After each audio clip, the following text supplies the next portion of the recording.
paano naman akong walang alaga? Magandang umaga at talakayin natin ang sektor ng industriya. Ito ay parte ng formal na sektor. Kaso ano nga ba ito? Sa madaling salita, ang mga formal na sektor ay mga trabaho na nakarehistrado sa gobyerno.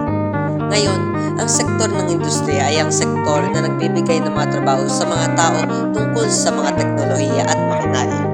Ito ay importante sa ekonomiya natin dahil kapag mataas ang manggagawa sa industriya, madami tayong magagawang produkto para mabenta sa ibang bansa.